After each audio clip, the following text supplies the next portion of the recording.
El sistema informativo de Canal 1 presenta CMI Mediodía. Escándalo en tradicional colegio bogotano. Destituyen a maestra que amarró a una silla a un estudiante. Se disparan homicidios en el Valle del Cauca. Van 158 casos, un 27% más que el año anterior. Brutal golpiza a un joven en un caso de discriminación racial en Medellín. Fue confundido con un ladrón. Ejemplares casos de honestidad en Medellín. 2 taxistas entregaron cuantiosas sumas de dinero olvidadas por sus pasajeros. Ex negociador de paz Jesús Santrich insiste en su inocencia por acusaciones de narcotráfico. Fiscal General de Venezuela abre investigación contra presidente interino Guaidó por supuestos vínculos en sabotaje eléctrico. En 8 meses aprobarían el primer remedio con cannabis medicinal. Con un violentómetro, hospitales buscan disminuir la violencia en contra de las mujeres. Colapso en parqueaderos de tránsito en Bucaramanga. Más de 12.000 motos y vehículos esperan por sus dueños. Se define el futuro de la Liga Profesional del Fútbol Femenino. Hoy habrá una decisión. Juventus por la remontada ante el Atlético de Madrid. Se define otro clasificado a los cuartos de final de la Champions League. Con Luisa Tobo y Gina Acuña. Muy buenas tardes y bienvenidos a CMI, emisión del mediodía. Iniciamos con un escándalo que se conoce en un colegio del norte de Bogotá. Un niño de 6 años fue amarrado por su profesora a la silla de un salón del gimnasio campestre. Así es, Luisa. Según las versiones de los padres de familia, otro estudiante fue callado por la misma docente con una cinta pegada a la boca. La docente manifestó que tomó la represalia porque los menores estaban muy inquietos. De acuerdo con la Secretaría de Educación, la mujer fue retirada de su cargo. Saludamos a nuestra compañera Natalia Dávila en el norte de Bogotá. Natalia, buenas tardes. ¿Qué otros detalles se conocen? Buenas tardes, Luisa y Gina. Mire, este es el colegio, justamente el gimnasio campestre, ubicado en la localidad de Usaquén, en donde una docente maltrató a 2 menores de edad de 6 años. Justamente como ustedes lo mencionaban, uno fue amarrado a una de las sillas del salón y otro fue callado con una cinta en su boca. Hablamos con la Secretaría de Educación, quienes nos manifestó que la docente habría tomado esta represalia porque los niños estaban inquietos. Los padres de familia conocieron estas denuncias, de inmediato se comunicaron con las directivas del colegio y allí fue donde se conoció este lamentable hecho. Veamos el informe. Una docente del Colegio Gimnasio Campestre en el norte de Bogotá amarró a una silla a un menor de 6 años por moverse en uno de los pupitres del salón. De acuerdo con algunos familiares que denunciaron el caso, la profesora habría puesto una cinta en la boca de otro menor para que se quedara callado. Ante el panorama, las directivas del colegio hablaron con la docente, quien aceptó haber cometido estos actos. Mediante un comunicado, la Secretaría de Educación manifestó: el colegio reportó la situación en nuestro sistema de alertas, se activó el protocolo de atención, hoy va un equipo de inspección y vigilancia. La docente fue retirada de su cargo. Hablamos con la Secretaría Distrital de Educación, quienes nos confirmó que esta docente ya tenía estudios previos por malas conductas y que por esta razón también fue, por supuesto, despedida de su cargo. Además, nos aseguraron que hoy vendrán a visitar este plantel educativo para controlar el plantel y mirar qué están haciendo estos docentes dentro del colegio. Es la información que por el momento se registra desde el norte de Bogotá. Natalia Dávila, CMI La Noticia. Noticia en desarrollo en CMI. La policía antinarcóticos desmintió las versiones que señalan que uno de los cargamentos más grandes de cocaína incautados en Nueva York hubiera partido de Buenaventura, en Colombia. Según las autoridades, el contenedor con la droga fue embarcado en Chile y el barco donde viajaba nunca se detuvo en nuestro país. El contenedor con 1.400 kilos de cocaína, hallado en el barco MSC Carlota de bandera liberiana, había partido de Chile en el puerto de San Antonio con destino Londres. Organismos de inteligencia le confirmaron a CMI que el barco zarpó de San Antonio, hizo tránsito en el puerto del Callao en Perú, pasó por aguas internacionales frente a Buenaventura y que nunca atracó en el puerto colombiano. Siguió a Colón en Panamá, cruzó hacia Jamaica en el Caribe y por allí a Nueva York. El contenedor estaría alojado bajo cubierta de origen a destino, lo que impediría a las autoridades y a los operadores portuarios cualquier manipulación del contenedor, que además, por estar en posición 3, es decir, sobre 2 contenedores y bajo otros 2, hacía imposible que las mafias lo pudieran contaminar en algún puerto. Todo indica que el contenedor con la casi tonelada y media de cocaína fue embarcado en su origen en Chile y según las autoridades que el cargamento podría ser de los carteles de Brasil o Perú que estarían usando a Chile como puerto de origen por la buena reputación que gozan estos puertos para las autoridades antinarcóticos del mundo. Se disparó el número de homicidios en el Valle. Las autoridades buscan fortalecer los planes preventivos y de vigilancia en el departamento. Así lo decidieron durante un consejo de seguridad. Además, hay planes especiales frente a la minga indígena que se reúne en el Cauca. Sebastián, buenas tardes. ¿Y a qué atribuyen las autoridades este incremento en los homicidios? Luisa, Gina, televidentes, muy buenas tardes. Las autoridades han dicho que este aumento en un 27% de los homicidios en el departamento, sin contar Cali, obedece a disputas de organizaciones dedicadas al microtráfico por la disputa de territorios. A 158 ascienden los homicidios en el Valle del Cauca en 2019, representando un 27% más que el año pasado. Autoridades buscan fortalecimiento en planes para combatir principalmente las bandas que se disputan rutas del microtráfico. Hay un componente importante de disputas de bandas criminales por el control de territorio, fundamentalmente las dedicadas al microtráfico. Digamos que la violencia urbana está muy asociada hoy en gran medida y también hay un componente muy importante de violencia intrafamiliar, hay problemas de intolerancia, hay problemas inclusive de delitos asociados a asuntos pasionales. De otro lado, durante un consejo de seguridad definieron que tras el anuncio de una minga indígena serán reforzados 5 puntos de acceso al departamento para prevenir alteración del orden público. Y se identificaron los puntos críticos que habitualmente son objeto de tomas y también de bloqueo de vía. Durante la reunión advirtieron que no estará permitido el bloqueo de vías en las jornadas de protesta. Y precisamente sobre la minga indígena, a esta hora en el norte del departamento del Cauca se reúnen organizaciones del Valle del Cauca, Cauca y Nariño a la espera de la presencia del presidente de la República, Iván Duque, para que dé su visto bueno a algunos acuerdos logrados con anterioridad. Son 4.800 acuerdos los que el gobierno tiene por cumplirle a organizaciones sociales y comunidades indígenas reunidas en El Pital, zona rural del municipio de Caldono. El tema de tierras, acuerdos incumplidos que tienen que ver tanto con los acuerdos de La Habana, PEDEPS, titulación, reconocimiento de zonas campesinas. Ante el anuncio que será la ministra del Interior quien arribe al Pital para dialogar con las comunidades declaradas en resistencia, indicaron que ya han avanzado lo suficiente en mesas técnicas, ya no quieren interlocutar más con ministros. Al doctor Iván Duque como jefe de Estado para concretar unos temas puntuales dentro de la mesa. Si el próximo miércoles el primer mandatario no asiste a la cita puesta por los huelguistas, existe una alta probabilidad que las 20.000 personas concentradas en diferentes puntos bloqueen la vía panamericana de manera indefinida.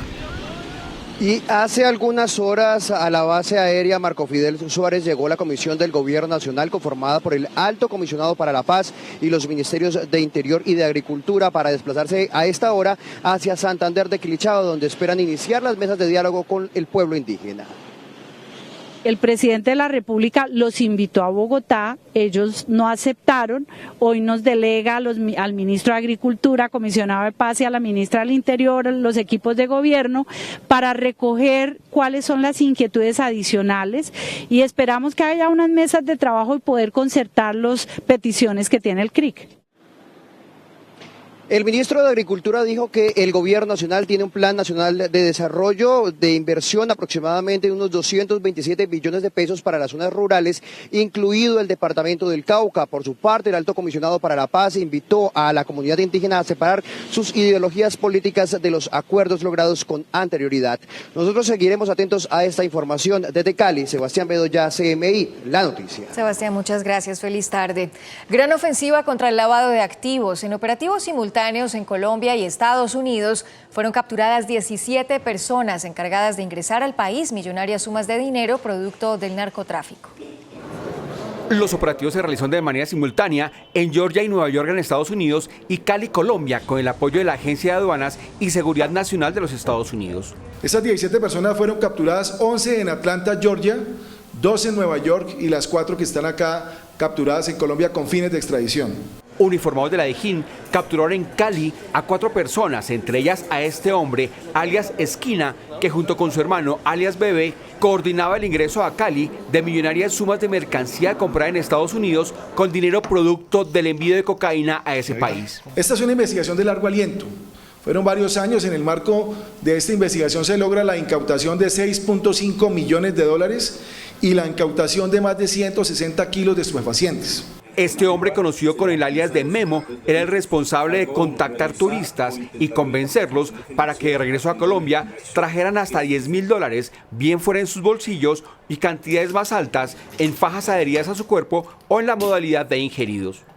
Y en Buenaventura, las autoridades aduaneras incautaron al interior de uno de los puertos de la ciudad 6 contenedores con mercancía de contrabando avaluada en más de 12.000 millones de pesos.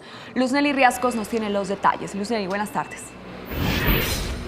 6 contenedores provenientes de China pretendían ingresar al país por uno de los puertos de Buenaventura. Según se pudo establecer por parte de las autoridades competentes, las mismas contenían en su interior calzado, textiles, entre otros elementos de contrabando. La mercancía estaba dentro de unos contenedores que fueron hallados al interior de uno de los puertos de Buenaventura, luego de labores de inteligencia y de verificación de documentos. Los operativos fueron realizados de manera puntual durante la semana presente y pasada, donde de acuerdo al perfilamiento logramos hacer inspecciones de 6 contenedores. Las aprehensiones se dan como resultado del incremento de los controles para evitar el contrabando. Esta mercancía viene proveniente de China.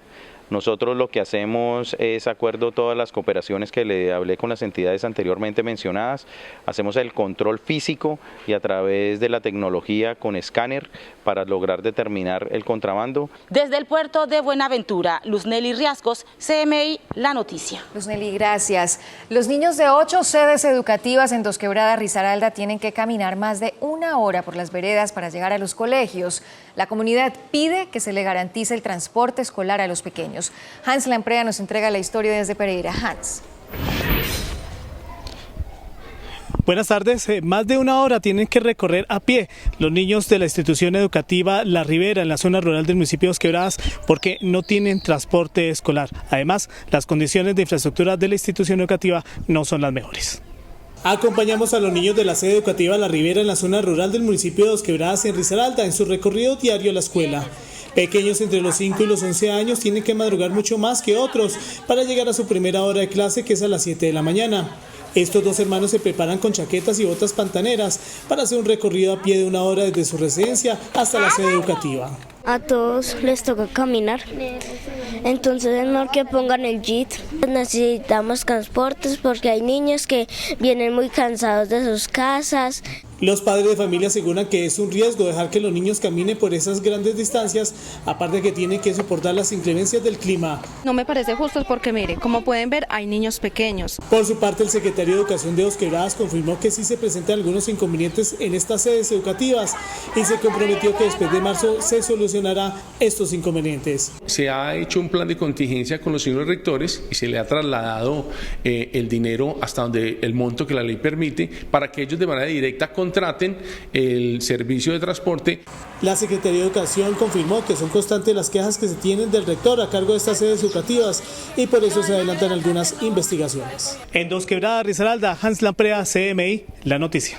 Hans, muchas gracias, buenas tardes. Y en un verdadero cementerio están convertidos los parqueaderos de la Dirección de Tránsito en Bucaramanga por culpa de los infractores. Miles de motos y carros cumplen más de 5 años sin ser reclamados por sus dueños. Ana Mercedes, buenas tardes. ¿Y qué va a pasar con esas motos y esos vehículos? Luisa, Gina, televidentes, muy buenas tardes. Y es que es un verdadero dolor de cabeza el que viven a diario los agentes de tránsito en la ciudad ante tanto conductor irresponsable que deambula por la ciudad sin documentos. Así lucen hoy los patios de la Dirección de Tránsito en Bucaramanga, colapsados por más de 12.000 motos y 6.000 vehículos inmovilizados que sus dueños no reclaman. La plata tampoco, no todo el mundo tiene la plata en el momento. Eso es falta de responsabilidad de cada quien. Para las autoridades, la causa es otra. Mucha gente se ve enfrentada a comparendos donde se hace un cálculo de los costos que le implica retirar la moto y prefieren invertir en una moto nueva. Así las cosas, solo 2 alternativas quedan para acabar con esta invasión de motos y carros que ya abarcan más de 1 hectárea.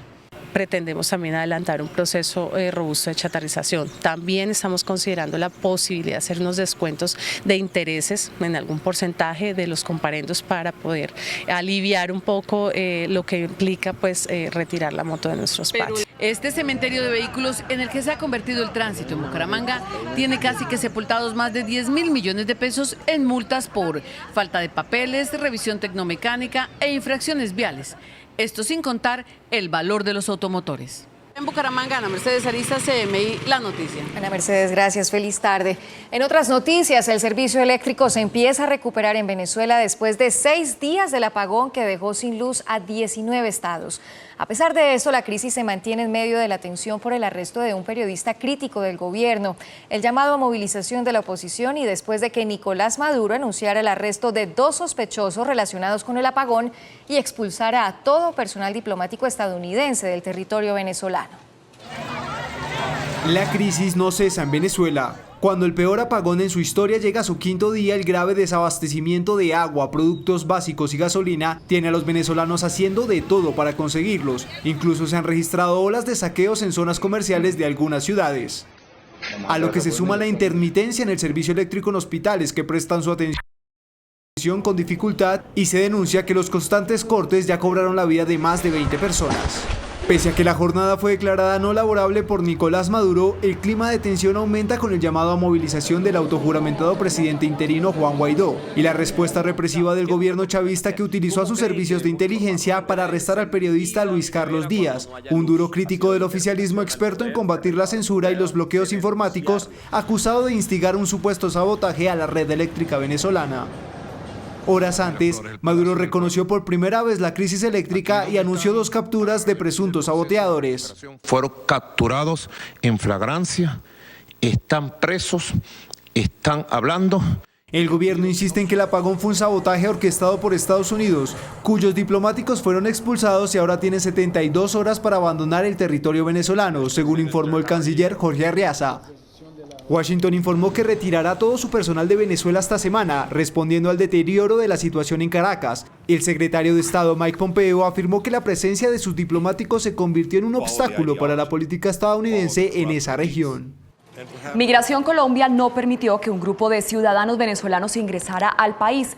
Entre ellos se encontraba un primo de Nicolás Maduro. Como Argimiro Maduro Morán fue identificado el primo del dictador venezolano Nicolás Maduro, quien intentó ingresar al país por la zona de Paraguachón. Estas personas pretendían resguardarse en nuestro país por la crisis que están viviendo en Venezuela, una crisis energética, una crisis igualmente en materia alimentaria. El director de Migración Colombia aseguró que hay controles en las zonas de frontera. No vamos a permitir que personas cercanas del dictador Maduro, del régimen de Maduro, ingresen a nuestro país. Según se conoció, el primo de Nicolás Maduro pretendía ingresar con su esposa y sus 3 hijos, además de su cuñada, el esposo y 3 hijos de esta pareja, quienes al parecer pretendían pasar 5 días en Riohacha mientras se restablecía el servicio de energía en Venezuela, pues según manifestaron, el calor estaba imposible. Hay nuevos puntos de expendio y consumo de droga en la localidad de Usaquén. Las zonas escolares están siendo blanco de las bandas de microtráfico. Este es un paso obligado para los habitantes de los barrios Verbenal y Codito en la localidad de Usaquén que deben llevar a sus hijos a los colegios de la zona. El lugar se ha convertido en un punto de expendio de droga. Al día, cientos de jóvenes consumen frente a los estudiantes. Los niños muchas veces no pueden estar acompañados de sus papás, entonces pasan del barrio Verbenal, San Antonio, Codito, Lijacá, pasan por esta zona y pues tienen que estar viendo cómo ellos fuman. Algunos de los grupos que se están acentuando en el lugar portan armas de fuego. Yo subía con 2 niños del colegio de 2 años y el señor se hizo a unos 3 pasos, pero nos encañonaba prácticamente a la cabeza de los niños. Padres de familia temen que los menores sean víctimas de estos delincuentes. Tenemos que ir casi que detrás de ellos, oliéndoles pues todo el consumo de lo que van digamos, teniendo ahí. Hablamos con el coronel Jairo Merchán, policía encargado de la localidad de Usaquén, quien aseguró que trabajan en la identificación de estas nuevas bandas de microtráfico. Y en 8 meses aprobarían el primer medicamento a base de cannabis. La Federación Colombiana de Médicos firmó una alianza para que los doctores sean capacitados en cómo formular estos remedios a sus pacientes. El medicamento a base de cannabis que está en proceso de aprobación en Colombia no es para reemplazar los tratamientos tradicionales, sino como terapia complementaria. Cuando, digamos, un médico ve que un paciente llega hasta algún punto con su tratamiento con la medicina tradicional, aquí es donde entraría esta opción terapéutica. A través de un convenio con expertos en esta clase de medicina, los médicos que expresen su voluntad serán capacitados para que puedan formular los remedios. Para darle las herramientas a los médicos que tengan la evidencia científica, los protocolos médicos, clínicos. Además, pues hacer convenios con universidades, entidades educativas, facultades de medicina, para buscar precisamente introducir esto en las cátedras de farmacología. La Federación Médica Colombiana advirtió que no se trata de promover el uso de cannabis recreativo. Productos de cannabis medicinal de grado farmacéutico. Esos son productos que han pasado todos los estándares más altos de Health Canada, que es como, digamos, el INVIMA de Colombia. En un año aproximadamente, los médicos podrán recetar estas medicinas. A esta hora se adelanta un operativo en el sector de Guadalupe, al sur de Bogotá. Varias casas y bodegas han sido demolidas. Saludamos a nuestra compañera Diana Giraldo. Diana, buenas tardes. Las razones por las cuales se está llevando la demolición de estas estructuras. Hola Gina y televidentes, muy buenas tardes. Los saludamos en efecto desde el barrio Guadalupe, en el sur de Bogotá, donde como ustedes pueden ver avanza la demolición de varias viviendas que estaban ubicadas ilegalmente en la ronda del río Tunjuelo. Este es un sector conocido como de carnicerías, de frigoríficos, y también se está justamente mirando el tema sanitario, pero nos acompaña hasta ahora el subsecretario de Gobierno de Bogotá, el doctor Iván Casas. Cuénteme de este operativo, ¿cuántas viviendas como esta van a ser demolidas el día de hoy? La Administración Distrital está comprometida con la recuperación ambiental de la zona del río Tunjuelo, de la ronda del río. El día de hoy hemos iniciado la demolición de 17 ocupaciones ilegales de vivienda y de 4 bodegas que de manera irregular venían almacenando cárnicos en el sector. Las familias que vivían en estas casas fueron atendidas por parte de la Administración Distrital a través de un programa de reasentamiento. Están recibiendo una opción de arriendo de sus viviendas y además de eso van a recibir una vivienda totalmente nueva. Bueno, usted me decía que varias toneladas de carne también fueron incautadas. ¿En qué condiciones se encontraron y qué va a pasar con esos establecimientos reincidentes? Sí, incautamos más de 1 tonelada de carne. Hicimos el sellamiento o la reiteración de los sellos de 3 establecimientos de comercio y 2 de estos establecimientos fueron remitidos a la Fiscalía General de la Nación por considerar que están violando de manera reiterada los sellos que le habían sido impuestos por la administración. Secretario, muchísimas gracias. Pues es esta la información que registramos en directo desde el sur de Bogotá, donde avanza entonces este operativo de recuperación del espacio público. Ya las personas de estas viviendas fueron desalojadas y entraron a un programa de reasentamiento de la Caja de Vivienda Popular. Información que originamos en directo desde el sur de Bogotá. Sigan ustedes con más información en estudio. Diana, gracias. Buenas tardes. En otras noticias, la defensa del extraditable ex jefe guerrillero Jesús Santrich reiteró en los alegatos finales del proceso que todo es un montaje de la DEA y la Fiscalía General, que no hay pruebas que lo comprometan con el delito de narcotráfico y además pide libertad inmediata.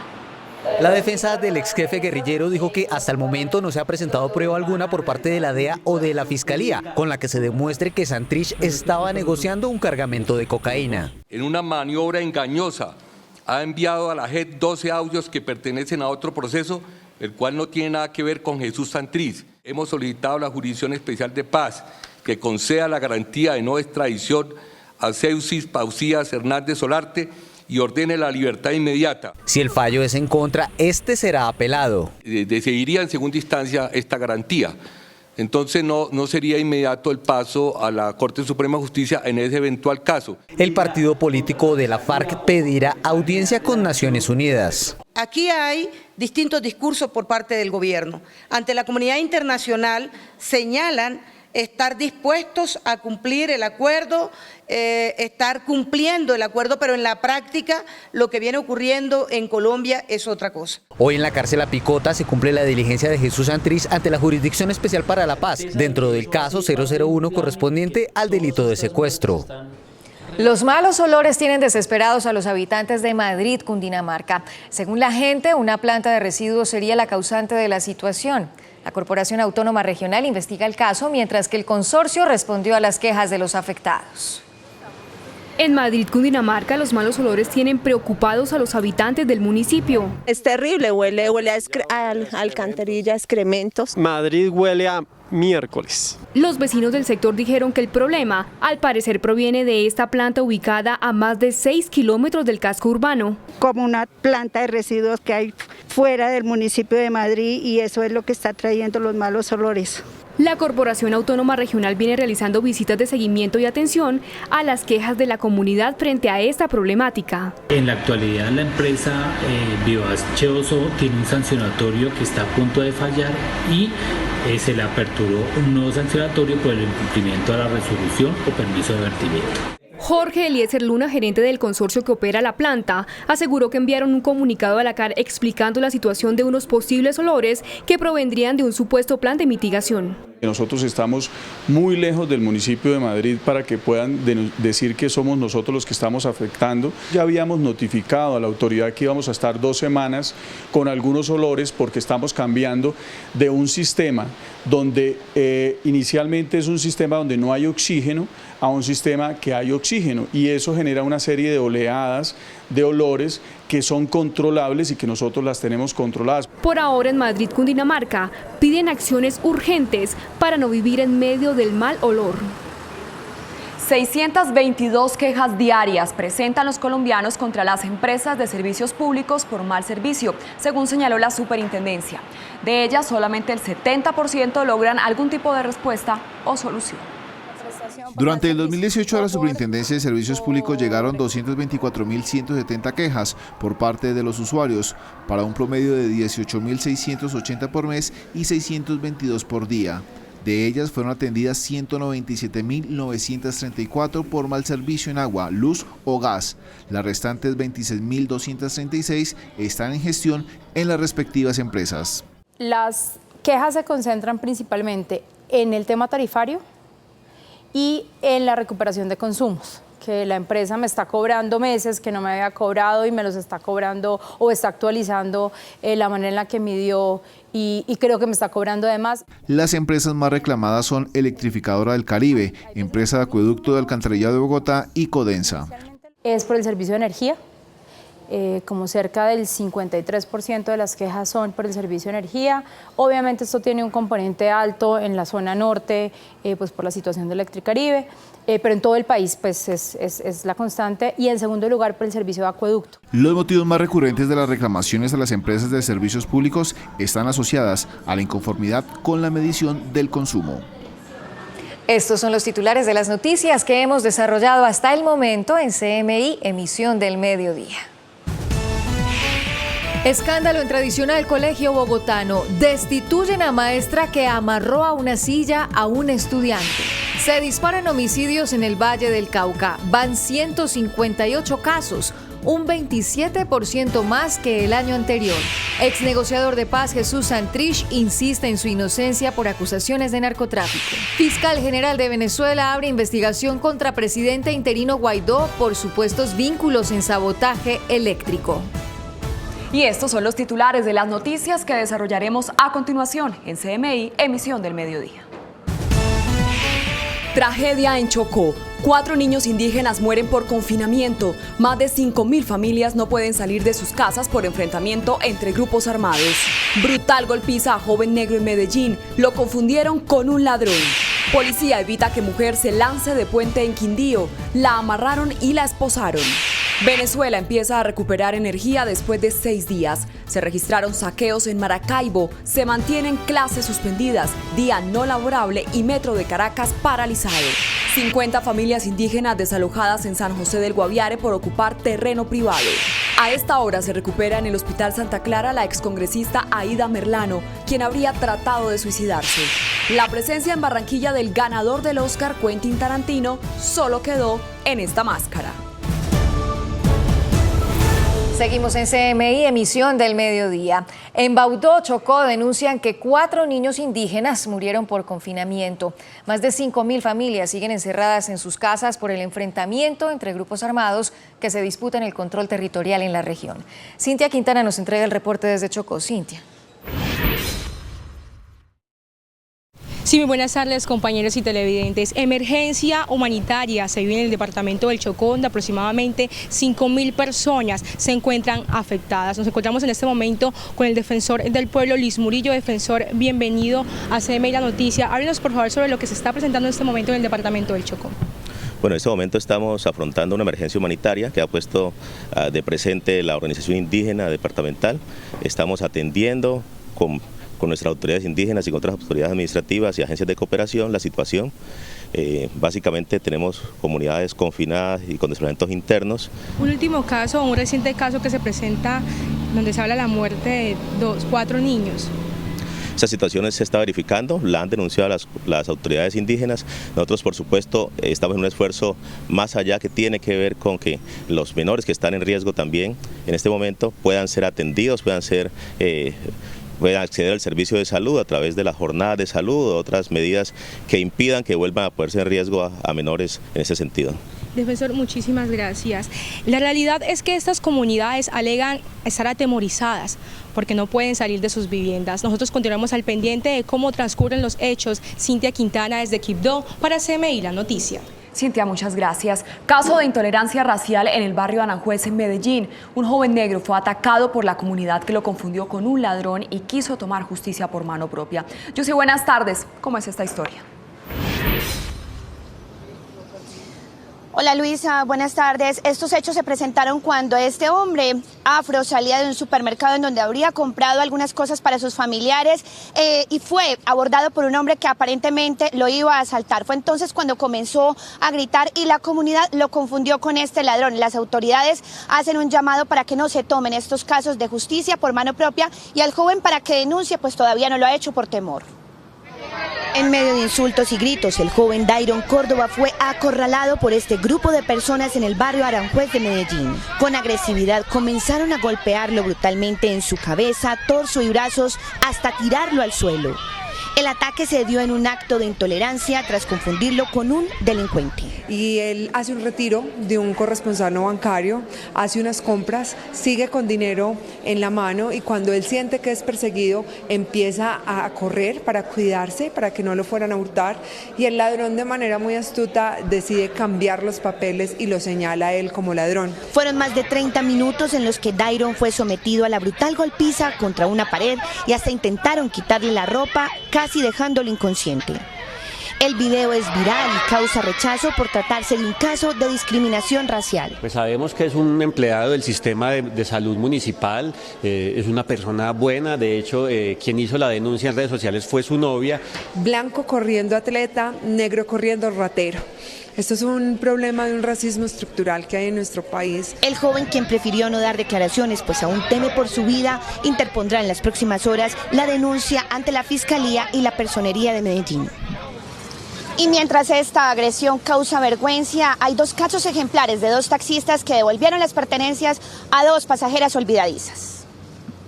En la parte trasera de este taxi, madre e hija dejaron el paquete negro con 40 millones de pesos. Las pasajeras habían tomado el servicio en la Alpujarra, centro de Medellín, hasta el barrio Manrique. Al bajarse olvidaron la millonaria suma.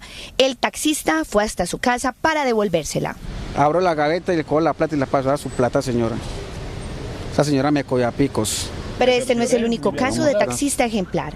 Nelson recogió a una adulta mayor en el barrio Fátima, occidente de Medellín, quien luego dejó olvidado su bolso. Él también devolvió las pertenencias a su dueña. Yo había abierto el bolso, yo lo abrí para saber si de pronto cogía algún contacto para llamar y ese bolso tenía... no los conté, pero tenía muchos billetes de 50.000 pesos, alrededor de entre 450 y 500.000 pesos, calculo yo. Yo admiro al señor su honradez. No solo me esperó a que yo buscara a ver qué era lo que me faltaba. Además de la gratitud de las pasajeras, ambos taxistas hoy reciben elogios de la comunidad por su ejemplo de honestidad ciudadana. La señora, aunque prefirió no pronunciarse públicamente, anunció que ya inició con la remodelación de su casa. Esto desde Medellín. Yossi Chaparro, CMI La Noticia. Feliz día. Yossi, feliz tarde, gracias. Se salvó de milagro. La policía del Quindío evitó que una mujer se lanzara desde el puente de la Florida. Para lograrlo, la esposaron y la amarraron a las barandas del puente. En las imágenes captadas con un celular se observa cómo algunos transeúntes y personas que pasaban por el lugar toman a la mujer por sus manos y brazos para evitar que se lance al vacío desde una altura superior a los 30 metros. Luego, cuando la policía llega, logran esposarla a las barandas del puente y evitar que caiga al vacío. Por la valentía de algunos ciudadanos se da de que el cuadrante logre esposar a la señora y pues terminar con el profesionalismo, con la calma que debe tener un policía para atender los casos, se logra el rescate de la señora. De acuerdo con cifras de la policía, en lo que va de 2019, 9 personas se han quitado la vida en el Quindío, 7 de ellas en Armenia. El secretario de Salud de este municipio señala que la motivación tiene múltiples causas. Preocupa porque es unas decisiones multicausales, ¿no? El estado comportamental de las personas es difícil de conocer. Por eso el funcionario recordó que en todas las instituciones de salud de esta localidad se puede lograr atención efectiva para quienes estén afrontando la decisión de quitarse la vida o no. La Fiscalía de Venezuela abre una nueva investigación contra el líder opositor y presidente de la Asamblea Nacional, Juan Guaidó, esta vez por su presunta participación en el apagón eléctrico. El Ministerio Público ha iniciado una nueva investigación que se suma a otra realizada durante el mes de enero en contra del ciudadano Juan Gerardo Guaidó Márquez por su presunta implicación en el sabotaje realizado al sistema eléctrico nacional. La crisis no cesa en Venezuela cuando el peor apagón en su historia llega a su quinto día. El grave desabastecimiento de agua, productos básicos y gasolina tienen a los venezolanos haciendo de todo para conseguirlos. Incluso se han registrado olas de saqueos a zonas comerciales de algunas ciudades. Pese a que la jornada fue declarada no laborable por Nicolás Maduro, el clima de tensión aumenta con el llamado a movilización del autojuramentado presidente interino Juan Guaidó y la respuesta represiva del gobierno chavista, que utilizó sus servicios de inteligencia para arrestar al periodista Luis Carlos Díaz, un duro crítico del oficialismo experto en combatir la censura y los bloqueos informáticos, acusado de instigar un supuesto sabotaje a la red eléctrica venezolana. El gobierno insiste en que el apagón fue un sabotaje orquestado por Estados Unidos, cuyos diplomáticos fueron expulsados y ahora tienen 72 horas para abandonar el territorio venezolano, según informó el canciller Jorge Arreaza. Washington informó que retirará todo su personal de Venezuela esta semana, respondiendo al deterioro de la situación en Caracas. El secretario de Estado Mike Pompeo afirmó que la presencia de sus diplomáticos se convirtió en un obstáculo para la política estadounidense en esa región. En otras noticias, a esta hora se recupera en el Hospital Santa Clara de Bogotá la excongresista Aida Merlano, quien en las últimas horas había intentado suicidarse en la cárcel El Buen Pastor. La excongresista conservadora Aida Merlano, quien se encuentra privada de la libertad en la cárcel del Buen Pastor de Bogotá y es procesada por presuntamente comprar votos, trató de suicidarse en las últimas horas en la celda que permanece. Merlano habría ingerido algunas pastillas y se habría cortado las manos. La excongresista se encuentra en recuperación en el Hospital Santa Clara de Bogotá, donde llegó en una ambulancia de la Secretaría de Salud. Durante todo el proceso, Subred Centro Oriente ha garantizado una atención oportuna, continua, pertinente y segura, mediante el equipo asistencial liderado por diferentes profesionales de la salud. El estado de salud de la paciente es estable. Por su parte, el IMPEC investiga si se trató de un intento de suicidio de la excongresista Aida Merlano o si fue atacada por otra interna. Hacemos una breve pausa en CMI, emisión del mediodía, pero quédese con nosotros, ya venimos con más información.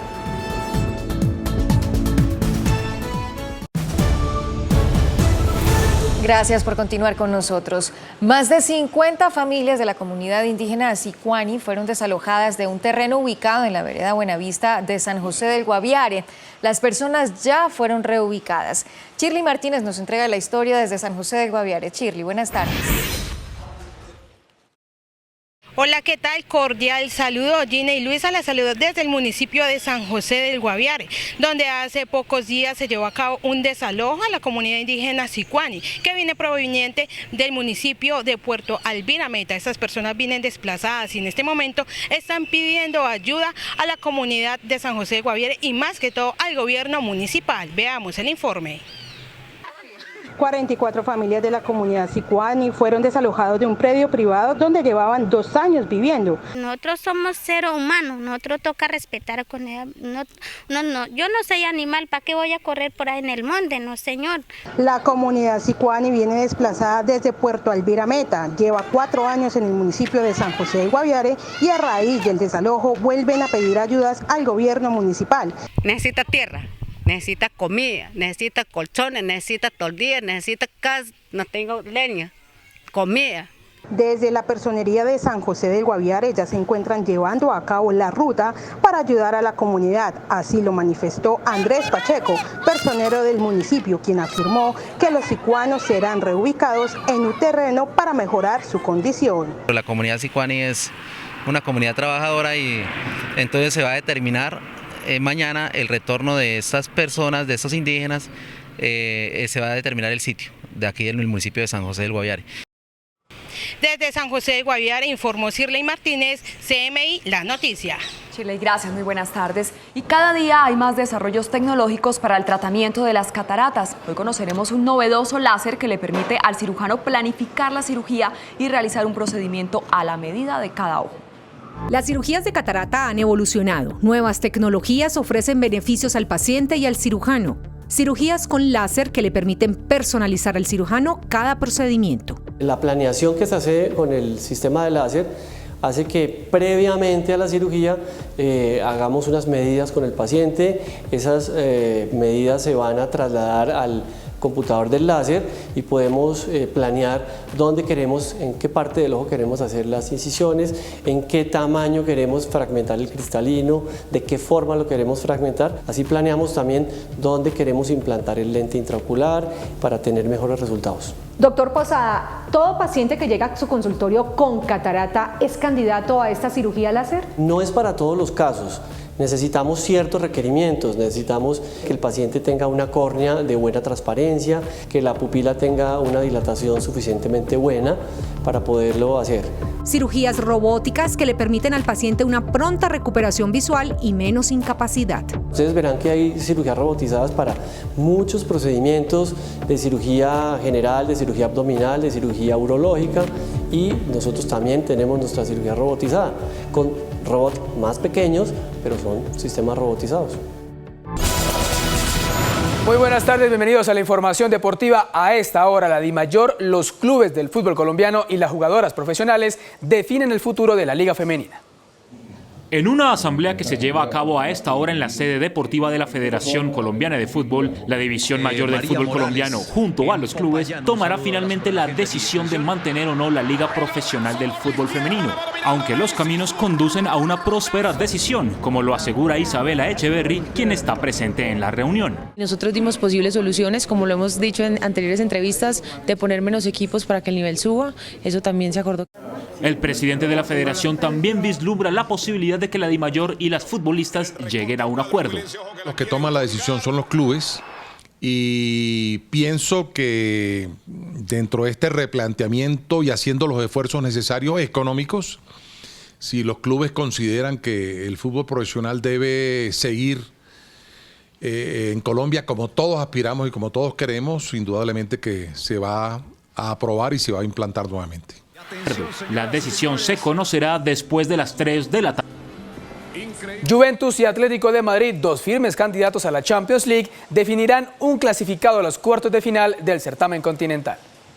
El gran objetivo de la Juventus para esta temporada es la conquista de la UEFA Champions League y para eso compraron a Cristiano Ronaldo. Sin embargo, dicho objetivo pende de un hilo en este momento y esta tarde puede desmoronarse por completo si no remonta el 0-2 que tiene en su contra ante el Atlético de Madrid en el juego de vuelta de una de las llaves de octavos de final. L'Atletico Madrid negli ultimi 10 anni è una delle squadre più forti d'Europa e domani è un bellissimo ottavo di Champions, un bellissimo ritorno dove noi bisognerà essere all'altezza e lo saremo sicuramente. Por su parte, el Atleti, que tiene al lateral colombiano Santiago Arias dentro de la lista de convocados, no se siente para nada favorito, a pesar de la importante ventaja. Es un partido mismo en dos tiempos, entonces es muy difícil en un entretiempo de un partido decir hay un favorito. Hay un partido que se está jugando. El juego comenzará a las 3 de la tarde, hora colombiana. El cundinamarqués Egan Bernal sigue siendo el mejor colombiano en la carrera París-Niza. Más deportes a continuación. En otro de los juegos de vuelta de una de las llaves de los octavos de final de la UEFA Champions League, el Manchester City recibirá también sobre las 3 de la tarde al Schalke 04 con una ventaja de 3-2 sobre los alemanes. El irlandés Sam Bennett se impuso en el sprint de la tercera etapa del Tour París-Niza con un tiempo de 5 horas, 16 minutos y 25 segundos. El mejor colombiano en la clasificación general sigue siendo Egan Bernal en la quinta casilla a 17 segundos del líder, el holandés Dylan Groenewegen.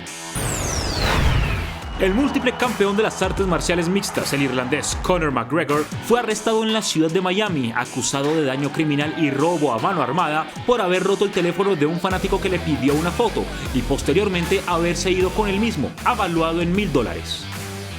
Esta noche el Deportes Tolima enfrentará a Boca Juniors en la Copa Libertadores de América. Ya viene lo bueno, lo malo y lo feo.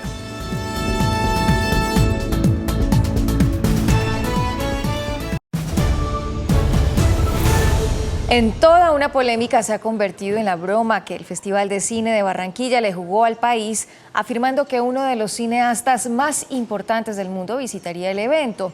Varias entidades ya retiraron su apoyo debido a la controversia. En esta máscara quedó la visita de Quentin Tarantino a la 7ª versión del Festival de Cine de Barranquilla. Los organizadores dijeron que en la programación nunca lo anunciaron y que todo fue una estrategia. Nosotros ya en esta desilusión de no querer seguir con esta batalla que es generar un festival de cine, un espacio de cultura nuevo para la ciudad, pues nos vimos en la tarea de inmolarnos realmente. Para nosotros también, con todo el cariño que le tenemos al feedback, es el último festival que estamos interesados en hacer. Esta broma hizo que la Secretaría de Cultura de Barranquilla les quitara el apoyo económico para la realización de este festival, cuya inauguración es hoy. Lo que sí está claro es que proyectarán 6 películas de Tarantino. Ismael Escorcia en Contrarreloj realiza la máscara de Tarantino, la única representación del cineasta en esta noche durante la inauguración del festival. Bienvenidos, esto es lo bueno, lo malo y lo feo. Lo bueno, como parte de una campaña para mejorar la calidad del aire, en Medellín comenzaron a circular camiones eléctricos que reparten los productos de diferentes empresas en la capital antioqueña. Cuando se logre la meta de 1.000 camiones eléctricos, se dejarán de emitir 24.800 toneladas de CO2 y no se usarán 17.600 galones de aceite. La apuesta en Medellín es la movilidad eléctrica debido a los episodios de mala calidad del aire. Sobre la percepción que es costosa la movilidad eléctrica, con estudios se demuestra lo contrario. Lo malo, al menos 4 niños indígenas murieron en Chocó por confinamiento. Los enfrentamientos entre grupos armados no han permitido que las familias salgan de sus casas. Una emergencia humanitaria se vive en el departamento del Chocó, donde aproximadamente 5.000 personas se encuentran afectadas por confinamiento. La comunidad denuncia la muerte de 4 niños indígenas en las últimas horas. La Defensoría del Pueblo hace presencia en la zona. Y lo feo, una profesora del Colegio Gimnasio Campestre en Bogotá amarró a un niño a la silla y a otro le puso cinta en la boca. Según las investigaciones, lo habría hecho por la indisciplina de los menores. De acuerdo con algunos familiares que denunciaron el caso, la profesora habría puesto una cinta en la boca de otro menor para que se quedara callado. Ante el panorama, las directivas del colegio hablaron con la docente, quien aceptó haber cometido estos actos. Mediante un comunicado, la Secretaría de Educación manifestó: el colegio reportó la situación en nuestro sistema de alertas, se activó el protocolo de atención, hoy va un equipo de inspección y vigilancia. La docente fue retirada de su cargo. Hasta aquí lo bueno, lo malo y lo feo. Déjenos sus comentarios en nuestras redes sociales. Con un violentómetro, hospitales de Bogotá buscan disminuir la violencia hacia las mujeres. La herramienta le explica a la población femenina los signos que demuestran que es víctima de agresiones. El violentómetro clasifica los tipos de peligro que tienen las mujeres y los signos de alarma. Por ejemplo, en riesgo es cuando la pareja destruye artículos personales, controla, amenaza, humilla, miente, engaña y realiza bromas hirientes. Urgente, hay encierro, maltrato físico y tocamientos. Y en alerta máxima, forzar una relación, amenaza de muerte e intimidaciones con objetos o arma. Ante estas señales hay que actuar. Si tiene la posibilidad, estamos hasta ahora en riesgo, pues el primer apoyo es el apoyo básico de la familia, ¿no? Hablar con su familia, con su esposo, con sus hijos, si es en el caso a nivel laboral, con los conductos regulares que se tienen a nivel laboral, pero si ya vemos que está a otro término, cuando hablamos de pronto de urgente y ya hay algo físico, pues tiene que denunciar en comisaría de familia. La herramienta para identificar la violencia de género se le entregará a las mujeres en consulta médica. Les hacemos obviamente la explicación a diferentes entes, en el caso de trabajadoras sociales, psicólogas, médicos generales, para que puedan tener la herramienta. Según estadísticas de la Secretaría Social, el 75% de las denuncias que reciben son por maltrato hacia la mujer.